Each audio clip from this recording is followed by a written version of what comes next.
میرا نام محمد علی ہے اور میں قائد اعظم لا کالج کا طالب علم ہوں۔ ڈاکٹر صاحب، میرا آپ سے سوال یہ ہے کہ روزے کے اخلاقی اور روحانی اثرات کیا ہیں، اس کی وضاحت کریں۔ روزے کے انسانی وجود پر، انسانی روح پر مختلف اثرات پڑتے ہیں۔ کچھ اثرات اخلاقی ہیں، کچھ روحانی ہیں، کچھ تربیتی ہیں اور کچھ عقلی اثرات ہیں۔ مثلا عقل کہتی ہے کہ اگر رمضان میں روزہ رکھا ہے تو عید والے دن روزہ رکھے آدمی تو فضیلت ہونی چاہیے، لیکن حدیث پاک بھی ہے عید والے دن جو ہے روزہ شیطان کا ہوتا ہے۔ اس کا مطلب ہے مومن اللہ کی جو عبادت کرتا ہے وہ عادت کی وجہ سے نہیں کرتا، وہ اللہ کے حکم کی وجہ سے کرتا ہے۔ اللہ نے کہا ہے کچھ نہیں کھانا، روزہ رکھنا ہے، انسان نے روزہ رکھا۔ اللہ نے فرمایا آج کا دن میری طرف سے ضیافت کا دن ہے، آج روزہ رکھنا ممنوع ہے، تو ہم روزہ نہیں رکھیں گے۔ یہی تو اسلام ہے نا، اپنی مرضی اللہ رسول کی مرضی کے سپرد کرنے کا نام اسلام ہے۔ اور اگر اپنی خواہش باقی رہے تو پھر تو اسلام دل میں نہیں اتر سکتا۔ اسلام دل میں اس وقت اترے گا جب اللہ اور اس کے پیارے رسول صلی اللہ علیہ وسلم کے حکم کو ہم اپنے وجود میں اتاریں گے۔ مثلا اس کی ایک مثال، نبی رحمت صلی اللہ علیہ وسلم نے صحابہ کرام کو حکم دیا، آپ مسجد میں خطبہ ارشاد فرما رہے تھے، کچھ لوگ جگہ تھوڑی ہوگی کھڑے تھے، کچھ آ رہے تھے، جو کھڑے تھے نا مسجد نبوی شریف میں آپ نے ان کو فرمایا بیٹھ جاؤ۔ اب جو راستے میں آ رہے تھے وہ وہیں پر بیٹھ گئے، حالانکہ ان کا مقصد صرف مسجد میں کھڑے ہوئے لوگوں کے حوالے سے تھا، لیکن چونکہ ان کے کانوں میں اللہ کے پیارے رسول صلی اللہ علیہ وسلم کی آواز پہنچی تھی اس لیے وہ وہیں پر بیٹھ گئے۔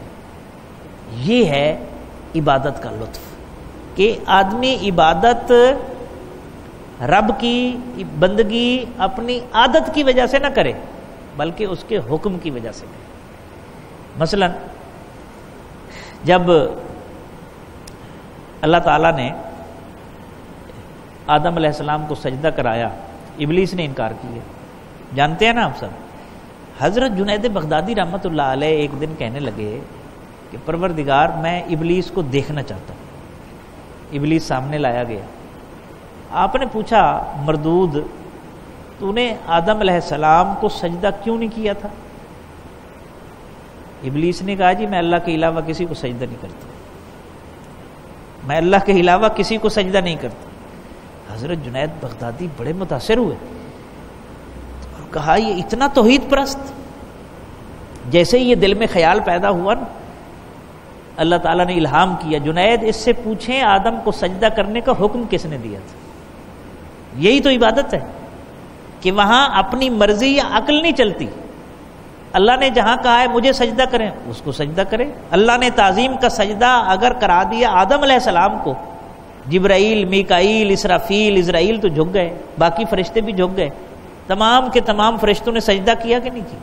یہی تو بندگی ہے رب کی، اللہ حکم دے اس کے سامنے سرنڈر کر۔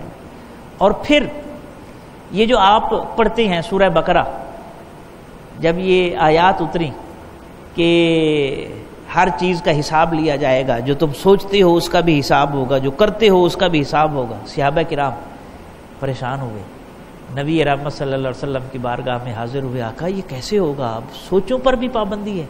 آپ صلی اللہ علیہ وسلم نے فرمایا تم بنی اسرائیل کی طرح نہ کہو سمعنا وعصینا، ہم نے سنا اور نافرمانی کی، تم کہو سمعنا واطعنا، پروردگار ہم نے سنا اور مان لیا۔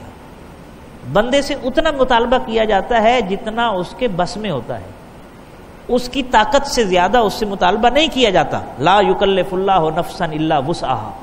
تو ہمیں چاہیے کہ اس مبارک مہینے میں ہم اپنے مزاج میں، اپنے اسلوب میں، اپنی زندگی میں محنت کریں اور اس مبارک مہینے سے، اس کے لمحات سے، اس کی گھڑیوں سے زیادہ فائدہ حاصل کرنے کی کوشش کریں۔